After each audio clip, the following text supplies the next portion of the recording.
Welcome to the Sheth Leadership Academy Lecture Series, a series of lectures delivered by Professor Jagdish Sheth, author of Chindia Rising, The Rule of Three, and over 20 other business books. This lecture is part 2 of the 6 Dimensions of Globalization series. I hope you enjoy the conclusion of this interesting and important topic.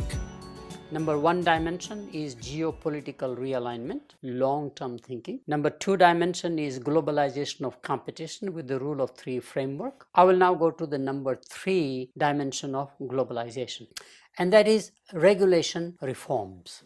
I wanted to use the word regulation, policy reforms, could be any one of those words. I keep all them as the same. Contrary to expectations, regulation is shifting from domestic to global. So globalization of regulation is what we need to study. EPAs of the world are getting together because the pollution is borderless. Sustainability issues are borderless.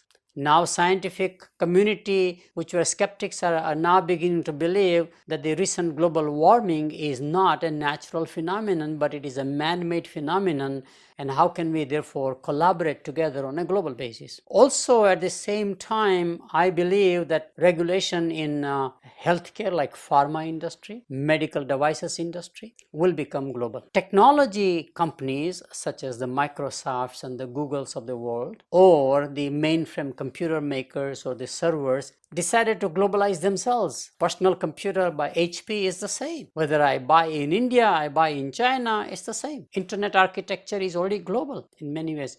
So they did not need a regulatory push to globalize in their mindset. But I think regulation will make companies and industry think from a global perspective. So regulation is becoming more global, especially for consumer products. And especially consumer products, growth is with emerging economies. So the same product safety rules, nutritional labeling rules, consumer watchdogs is the same phenomenon. Public policy has to be now in cooperation with the industry come out with a common framework which is good for the end users, and at the same time companies are allowed or are able to make money. So it is being doing well by doing good kind of a phenomenon will happen by regulation, not by self-enlightenment is my forecast. And there's a tipping point. I'm watching how regulation is converging to a global framework or an architecture. And I think it's a matter of time. Within 1 decade or 2 decades, it is likely to tip over and become a lot more globally oriented regulation than locally oriented regulation. It doesn't mean local regulation goes away, but it's actually much more on the global side. It is equally important to understand court decisions in addition to legislation and regulation. I learned that by working in the telephone company, especially for the Bell system. In the US, the biggest impact on industry has been not the legislation or the regulatory agencies' compliance, but have been the Supreme Courts. Supreme Court is more transformative than any branch of the government that I know, the judicial branch. Breakup of the Bell system is comparable to the breakup of the oil, Standard Oil, for example, in the 20s or whenever that happened.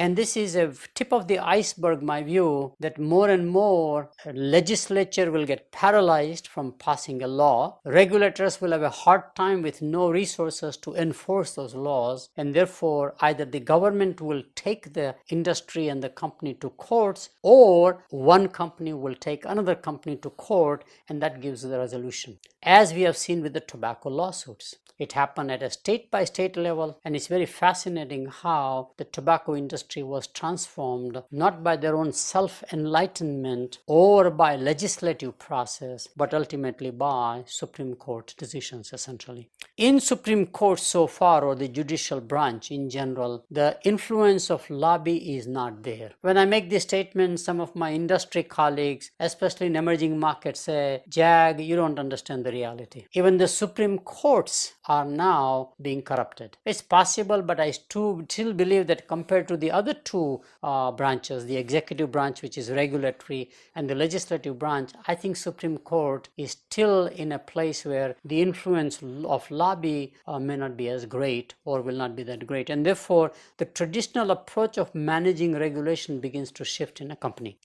I clearly see, however, the role of global agencies. What began in the human rights area at one time, I see happening a lot more in a more traditional human life, which is a consumption or an economic life, such as healthcare, surprisingly education, surprisingly labor laws, or UNIDO agency, which is United Nations Industrial Development Organization agency, and of course I talked about EPA. So this is the framework for regulation reforms. And again, a company needs to track, make a scenario planning about where the regulation will end up and how it will impact its business by and large would be, I think, very key. The next major driver is technology.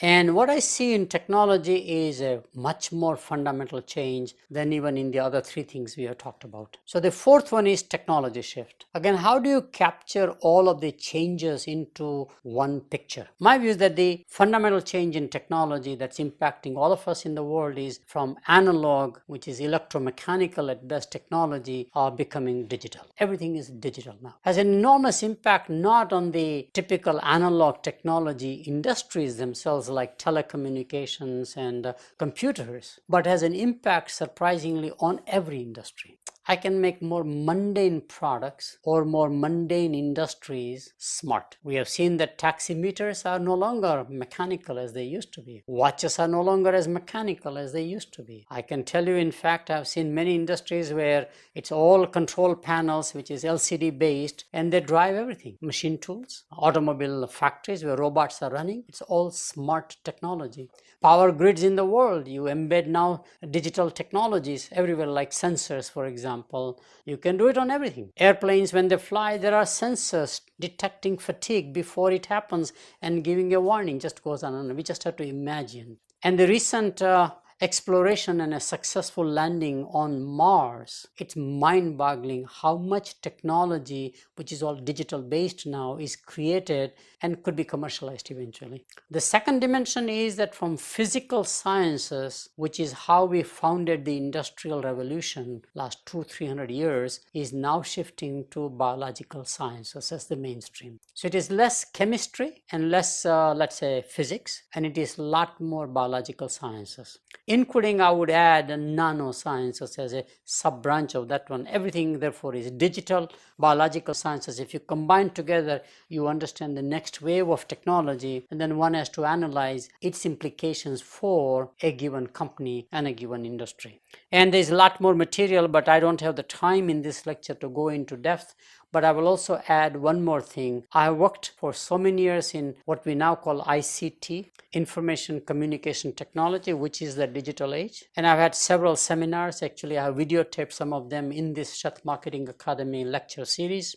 But this is a chart that I think will summarize the impact of the networks. And I'll add some more things. So at one time, our communication, distance-wise, everything was face-to-face. There was therefore no time or a distance value. Mail came in, which was mostly government reasons, to have information go from one battlefield to the other, or to carry government documents, Pony Express as we used to call it in America, which is now US Postal Service. Every government had a postal bureau, or a part of what was known PT&T, Post, Telephone and Telegraph. That was one. That had only so much of speed and so much of scale. Then came the telephones. Radical shift. People who used to write letters to each other, business who used to correspond, suddenly can talk on the phone. So your speed is much faster and you can scale up on a worldwide basis much, much faster. That's what happened with telephone. Then came the television, another major evolution in technology. And television was analog. You might remember vacuum tubes in your television sets. Back office television cameras were all mechanical, electromechanical, optical primarily, not digital. And you see then the broadband, which is the internet that came in, made an enormous change in our lives. Then you see on that broadband devices like iPhone, iPad, just goes on, and all the applications. The world in one decade, since 2001 to 2010, is mind-boggling. We never heard companies like Google, for example, Facebook, anything and that is moving toward the world of what is called social media, which says rather than one-to-many communication, it is now many communication to one communication in some fashion. Totally opposite architecture, which is all of the social media. And if we just thought social media is a major revolution anchored to a personal computer or a laptop, now we see mobile broadband. And mobile broadband, you can't understand the power of that one till you go to emerging economies. So for example, one of the leading nations in the world for mobile bank storage is Kenya. Currency is paisa, the old British word. And the Kenyan paisa, I can literally, as an illiterate person, can download money from my deposit money and can use it anywhere. It actually leads the world. While we talk about Korea leading, which is also very true, but mobile platforms are much more in the emerging economies. And this is being duplicated now in Malaysia, will be duplicated in Indonesia, will be duplicated in India, will be duplicated everywhere. If Kenya can do it, all others can do it. So mobile broadband now has a reverse innovation phenomenon where things happen in emerging markets and they come to advanced countries. And by the way, therefore, we have to watch with companies like Huawei Technologies, which provides the backbone infrastructures for what I would call OSS, operating software systems, and BSS, billing software systems, kind of a thing. So mobile broadband is bigger wave than social media. If social media like Facebook can have 900 million people united, mobile broadband will unite 2 to 3 billion people immediately. Think about the impact on the banking sector, which is generally regulated local. It changes the paradigm dramatically.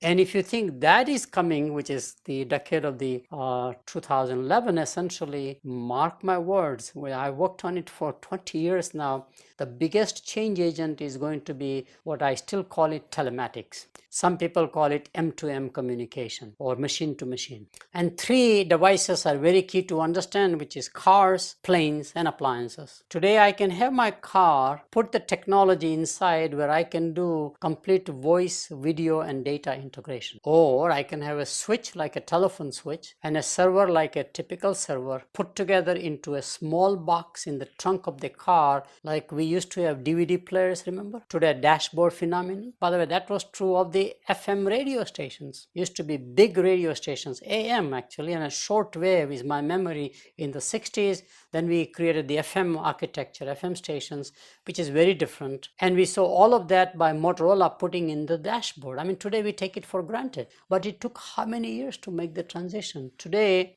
automobile probably is the smartest moving, what I would call a base station. I can create a network around moving automobiles, and automobiles is not automobiles, it also includes a two-wheelers like a motorcycle or a scooter. The size of install base is enormous, and I can put now network technology. In fact, I've done a scenario planning which clearly shows that my automobile communicates directly to my refrigerator and my office. As I park my car in the garage, it is constantly talking to my refrigerator. In refrigerator, all my products are reporting to the refrigerator whether the inventory is running low or not, such as milk, for example, or whatever it is, through sensing devices.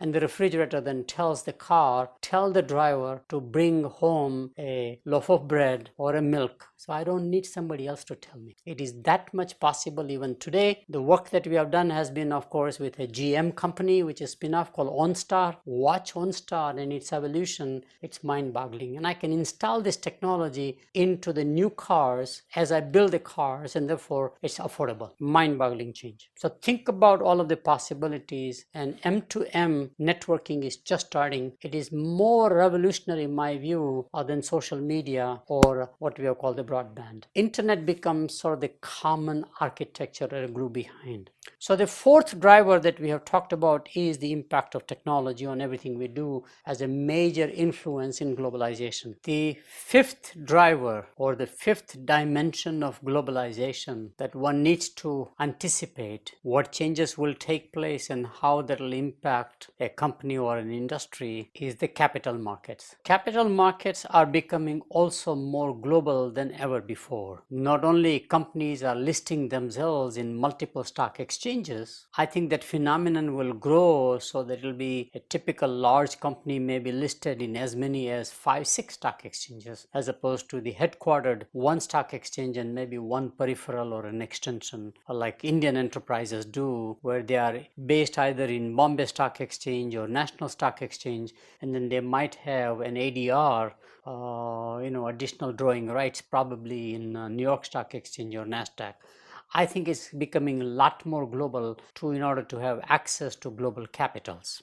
And of course, capitals are all forms. You have the public equity market, which is the stock market, but you also have the private equity market. You have the venture capital market. You have the sovereign funds. And in this globalization, because of the geoeconomics of the world, we see new capital cities or new capitals for capital markets arising. The new hubbing for capital, in my view, are Shanghai and Singapore. While Dubai is chugging along and still will hub the capital primarily from the Middle Eastern countries or Gulf countries or the Arab capital, however you want to define that one. But there are capitals, primarily Singapore, Shanghai. Keep Sao Paulo in mind. Surprisingly to me, Sao Paulo has the potential to become one of the global hub cities for capital markets by and large. But best one and the one that we have to track very closely would be the Shanghai becoming probably the largest capital market in the world, surpassing New York as the capital city, which surpassed London, which surpassed etc. etc. You can historically go through the whole thing because of the shift. As we said, as geoeconomic alignment creates an Asia integration, especially between Japan, South Korea, India, China, and the ASEAN, the capital markets will be more hubbing over there. And capital markets, probably the biggest one that are changing upfront are the private equity. I think similarly, probably you will see public equity markets and venture capital market also. I also wanted to point out one additional phenomenon about capital market, and that is the growth of sovereign funds. Sovereign funds were the hotbed of discussions, let's say 3, 4, 5 years ago, before 2008 collapse of the financial markets, but they're still there. They're still there. And I think they will come back in a significant way because sovereign capital markets are arising because resource-rich nations are acquiring a lot more inflow of capital for the raw materials they have. This includes obviously Abu Dhabi, for example. It includes, for example, Russia in general. It includes Brunei, Indonesia. Anybody who has agricultural resources, energy resources especially, is going to have a huge cash inflow daily, and obviously their expenses are so little, so they have a net cash surplus, which is a part of the government fund or a sovereign fund, which will eventually look for investment opportunities. So I would watch the sovereign funds with a lot more care as we watch the public equity markets, for example. So next point is a very key one, namely that private equity has been maligned, probably rightfully so, back in the early 80s when it began to take hostile takeovers of very large corporations, which were conglomerates. And I remember a couple of conglomerates that I used to be an advisor as to how, as the public equity market collapsed after the first energy crisis, where the stock market just was not doing well in the late 70s, early 80s, what you had is great set of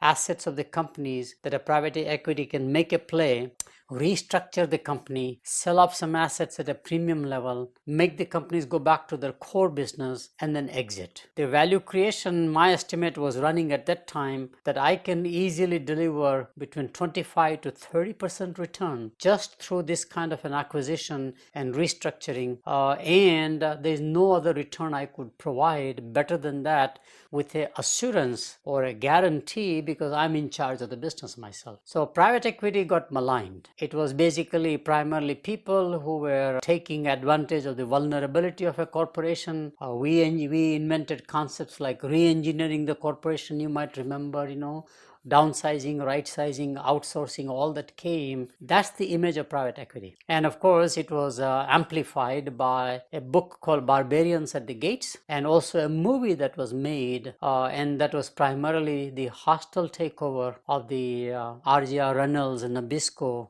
by, for example, KKR. But that's just one side. Probably the biggest and the best private equity market in capital markets that I can think about, which has been benevolent generally, investing for the long haul in the company and company's future being secured in the process, has been, of course, the Warren Buffett's Berkshire Hathaway. Their investment in Coca-Cola at a very undervalued price, $4.5 billion.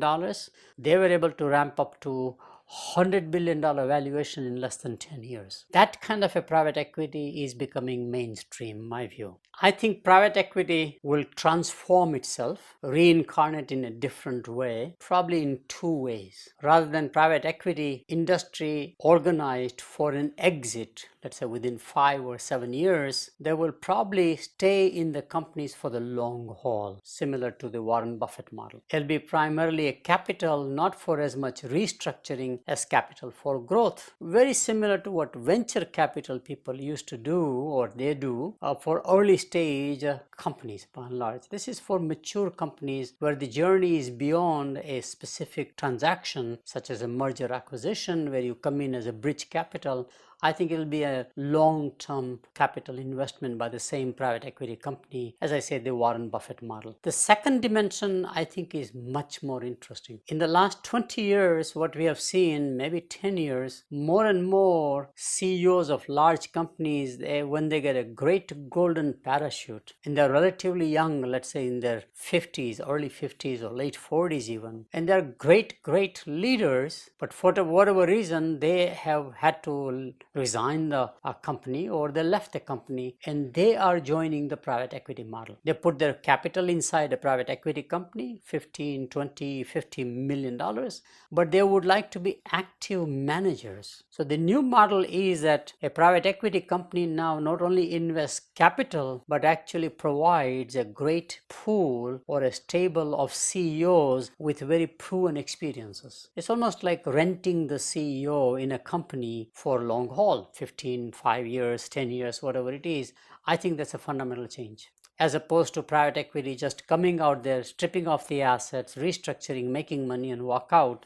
So I think it's much more going to be a nurturing private capital market. It may be my wishful thinking, but my view is that it's not just wishful thinking, but I think it is the reality. I don't think the traditional image of private equity can survive itself in the marketplace. And the hedge fund guys who have an enormous set of assets under their management also will begin to look upon hedge fund industry less from a trading viewpoint and much more like what mutual funds industry used to do, that is invest for the long haul in companies to carry out not just one milestone in a journey, but go for the destination.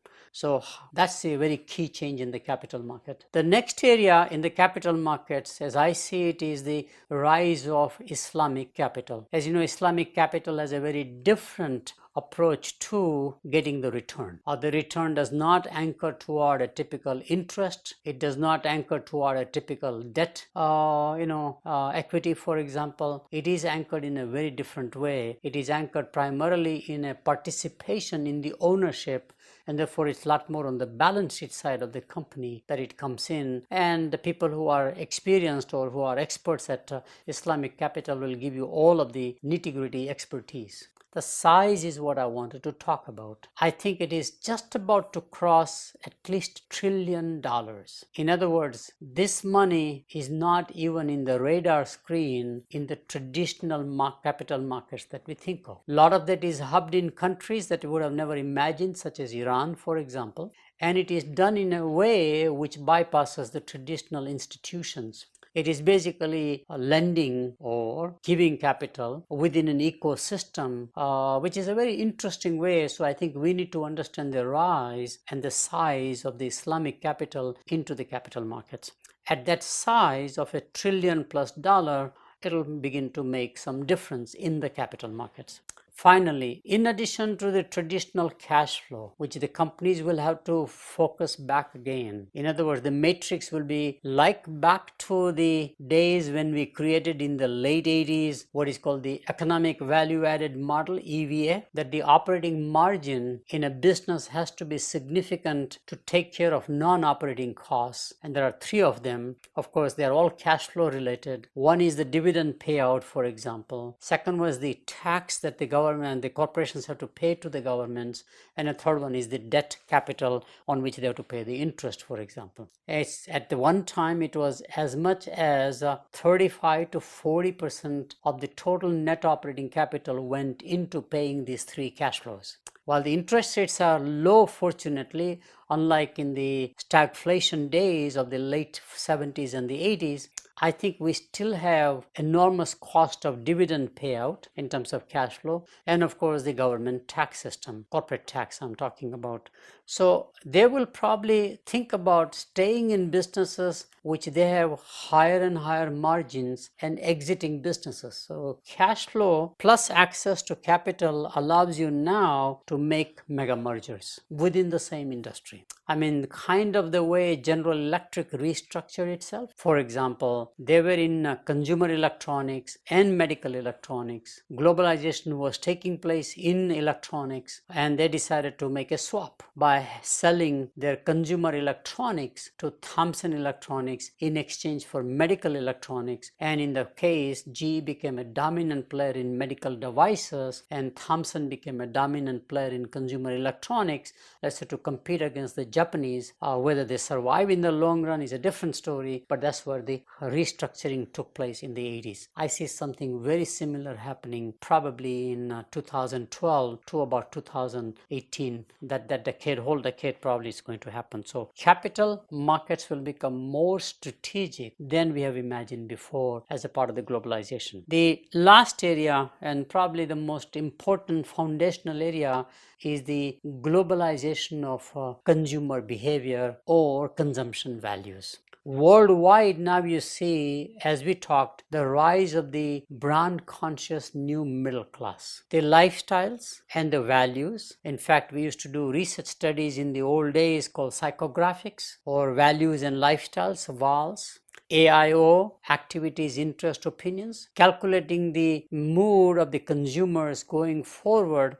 No matter how we look at it, the values and lifestyles of the consumers are becoming a lot more globalized in the next generation of consumers. It's interesting. The young Chinese, the young Indians, the young Kenyans are not that different from the young Americans or the young Brits or the young Germans. They all prefer the same music. They're all on the internet the same way. There's a lot more homogeneity or standardization of consumption taking place with this new generation that we need to understand, and therefore that's a very key area. We do have the what I would call the dichotomous demographics, like a demographic divide if you wanted to. We have the older generation that is not likely to change to the level that one would have expected in their values and lifestyles, and the next generation is changing significantly. So you have two different divided worlds. The older generations anywhere in the world will remain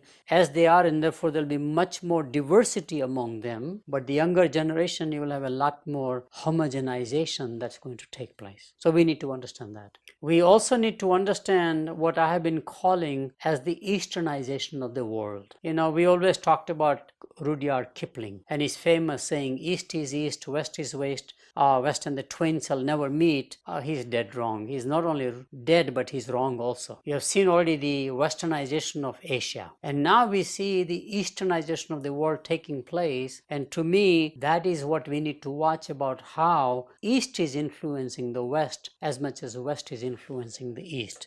So those are the areas in consumption value. I also believe that the consumption values are going to be much more a fusion between the East and the West. It is not pure Eastern or pure Western, but how do I mix it together? We have seen this in music, we have seen this in cuisines, we have seen this in arts, entertainment, literature, just goes on and on. And it's very fascinating to see how the fusion as a concept becomes mainstream in the consumption behavior of people, as opposed to the old model where you had very divided compartments by cultures, for example. I think that goes away. It's some new hybrid you create, and we can't even anticipate what it will look like, but it's going to happen. The old model of, remember the America being a salad bowl, where you see your lettuce, you see your tomato, you see your carrot, which are all the different diverse ethnic groups. among Europeans as well as non-Europeans, for example, I think that model is now becoming a lot more integrated or more fused in some fashion by and large with the new generation. And the last point I wanted to make is that there is a very clear connection in consumption behavior worldwide based upon climate, not based upon culture. We have done 50 years of research on cultural differences, but in my research I find that all cultural differences, all genetic differences ultimately can be elevated to the root determinant or root antecedent, which turns out to be climate. And the way to understand is to think about north-south axis. Since most of the trade and investment historically since the colonial expansion was east-west, as far above the equator, as far below the equator, now we see more and more integration in terms of north-south, like the European Union, where above the Alps countries are now economically integrated with below the Alps countries such as Spain, Portugal, Greece, for example, Italy, southern Italy especially, etc. And therefore you see these consumption differences by climatic zones. I find that if you take three basic necessities of food, shelter, and clothing, I can understand the world very quickly and segment it by climatic zones. Whether it's a cheese, I've done research on this one to find that as you go north, the fat content in cheese is 40% like a Swiss cheese. As you go to the Mediterranean countries like Greece and Italy, the feta and the mozzarella cheese only 2.5–3% fat content. As you go toward the equator, the concept of cheese drops from all over the world. It is taken over by oils such as olive oil or a peanut oil or whatever oil they produce, or coconut oil, surprisingly, or it's taken over by avocado in Mexico, for example. Body needs saturated fat, but where does it come from makes all the difference. This is true across every food category I've analyzed. It is true for shoes. In the northern European climate, especially Arctic area, not only do you have to have boots but a couple of pairs of socks inside. So boots become shoes, shoes become sandals become basically tongs, which is absolutely incredible. You can see the pattern clearly. It's so obvious. Same thing about clothing. In warm climate and cold climates, you will have to have 2–3 layers of clothing. So it is inappropriate to have a single layer and go out. People will question you. There are social norms that come in to behave properly, to accommodate or adjust according to the climate. There's a lot of literature in this area. I just wanted to sensitize. It's not a part of this in-depth lecture. I have a separate lecture just on this one, but wanted to sensitize that consumption is directly correlated with climatic differences. So if you see any consumption differences, and we have done this for Coca-Cola, for example, Coca-Cola consumption is highest in Mexico per capita, 400 bottles per year per person, whereas in Scandinavia or Sweden, it is only about 64–65 bottles per capita. Tremendous range. No other explanation is possible. If you go to the deep south of America, in the 4 states of Georgia, Louisiana, Alabama, and Mississippi, Coca-Cola consumption often exceeds 600 bottles per year per capita, and that means they drink twice a day. Having a Coke, or nowadays a Diet Coke, for breakfast is a normal routine in South, whereas the New Yorker will laugh at that thing. You're supposed to drink only coffee. Think about that. So I can plot all the beverages, I can plot all the foods just on 2 dimensions. Climatic differences, Arctic, temperate, tropical. I can make it 4 climatic zones. And similarly, I plot on the other side by age. So you have a population or a market mostly concentrated among young people, or mostly concentrated among older people like Florida, for example, or whatever it is, and somewhere in the middle, and I can have a 3x3 matrix which basically does my segmentation for any product or service worldwide that I've done. So there's some fundamental generalizability of understanding consumption patterns. And as the markets grow more toward tropical countries near the equator, which is where the emerging economies are primarily, that is what we need to understand pretty well, okay? So that's where we are. This is the consumption values as the 6th criterion. The 6 dimensions of globalization are geoeconomic realignment, technology advances, globalization of competition, regulation reforms, capital markets, and consumption values. Many good companies fail because they are either unable or unwilling to adapt to these 6 dimensions of globalization. And therefore, somebody had asked me, is there any kind of a speed with which they change that we need to understand? So as I began to look at the speed of change, I find the most strategic and most rapidly changing, more rapidly than you can ever imagine, is the geoeconomic realignment. So on the next chart, you will see I have plotted the 6 dimensions of globalization on some sort of a speed with which they change. It's absolutely incredible. So that's clearly one that, who would have thought strange bedfellows such as US and Myanmar getting together as they are right now? Who would have thought the strange bedfellows where China and Angola are getting together? It's just unthinkable only a decade ago in the minds of the people. So these are creating impact on the markets, opening up markets or closing markets. Nobody even imagined that China and India will ever get together, but it is happening. That the Japanese will invest massively in India, for example. None of this was possible. So you can see the whole industry getting restructured by geoeconomic realignment or geopolitical realignment. That's my view is the fastest changing things, and it's happening by just a quick executive action by 2 nations pretty much. So we need to watch the diplomatic core and what they do and how are the negotiations changing and the markets are opening and closing. Second one, faster, is technology advances. While we know that the iPhone, the iPad are very rapidly moving, but the rest of the technologies are still legacy. To transform the whole power generation unit takes generations, or a nuclear technology cannot change that quickly. It just is a massive capital investment that cannot be made obsolete by technology. What you have to do is to make that installed base of technology smarter so it works better, faster, harder, etc. And that those changes are the ones which is why technology is the second major impact making in my view. Third one is consumption values.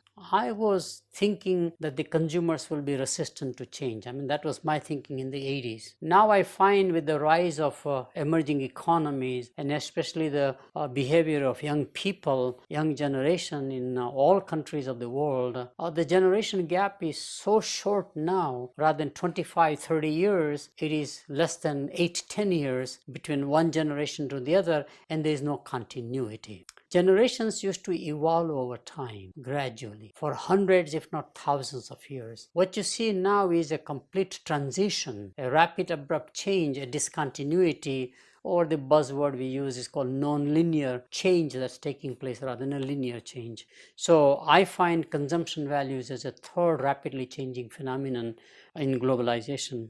The fourth one is clearly I would call hyper competition. Competition was there since again the first energy crisis. We saw intensity of competition. We saw collapse of many American industries when Japan took over, like the watch industry, the television industry, made significant inroads into the auto industry of America and all this stuff. But if you think that was radical, I think you need to expect a lot more. I think we are underestimating the level of competition that will arise going in the future, and therefore the traditional business models of measuring success by profitability, for example, or by growth may be obsolete. We have to think about how to manage in a hyper-competitive environment, and whether that involves a more and more collaborative approach, and therefore the same 5 forces of competition that were very well articulated by Michael Porter from an industrial competitiveness viewpoint or a global competitiveness viewpoint.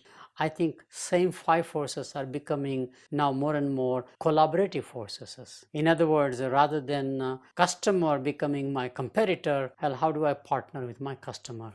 Rather than a supplier becoming my competitor, how do I partner with my supplier? Rather than a new entrant coming in, how do I actually nurture a new entrant by taking an equity stake? As all technologies companies have corporate venture capital investing into new companies, which eventually may be some form of a competitors, but they grow the market. Very different thinking. And same thing, substitutes. Well, you engage yourself in substitutes as pharmaceutical companies have done in biotechnology, as for example, in fact, analog companies are put into digital, just goes on and on. And what about the rivalry among among existing competitors. This is where, given the antitrust laws, anti-monopoly laws, the way out usually is mega mergers. And mega mergers will be allowed as I am forecasting it. So I think the only way out is to minimize the impact of hyper competition from, let's say, margin erosion. That's one way. Or think totally differently in the way we calculate our accounting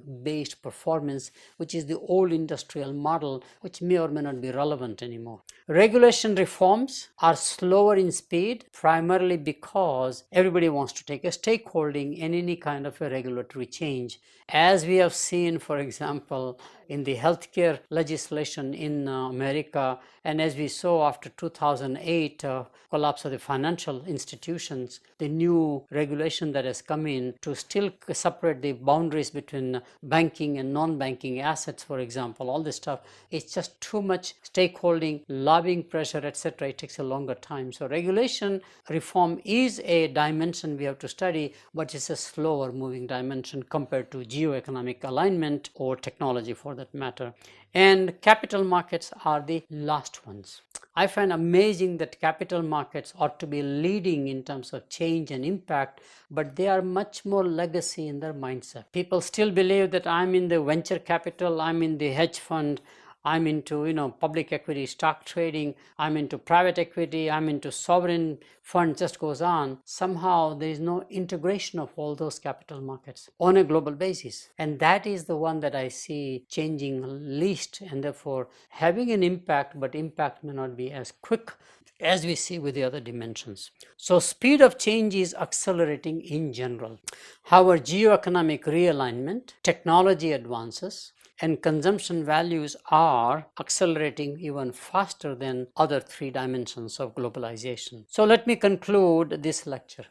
Globalization is an ecosystem of at least 6 key dimensions. And in addition, there may be some ad hoc disruptive events such as civil strife, terrorism, or natural disasters. But that's you can't predict. It's basically what is called black swan theory. You watch a deviation and then pay attention to the deviation rather than ignore it, and then say, is there a pattern of the deviation from all over the world? And if so, watch that particular event taking place, for example. Is terrorism just a local, or actually it is a globally occurring phenomenon locally? But it's a phenomenon worldwide, not limited to any one country or any one group in some fashion. In that case, there is a pattern out there. That's the kind of a thing I'm talking about. As it is true for natural disasters, surprisingly, there's a predictability of those, what looks like random events or stochastic shocks, as we call it in the academic world.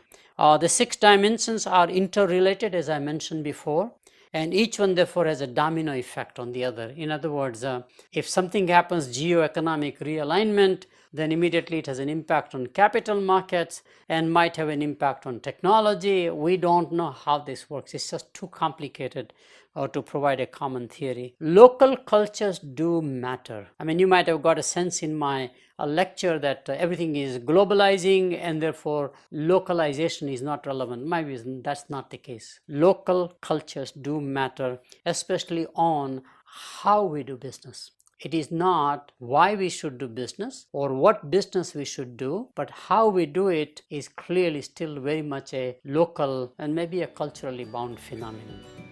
Thanks for listening to part 2 of 6 Dimensions of Globalization with Professor Jagdish Sheth. For more about Professor Sheth and the Sheth Leadership Academy, visit www.shethleadershipacademy.com.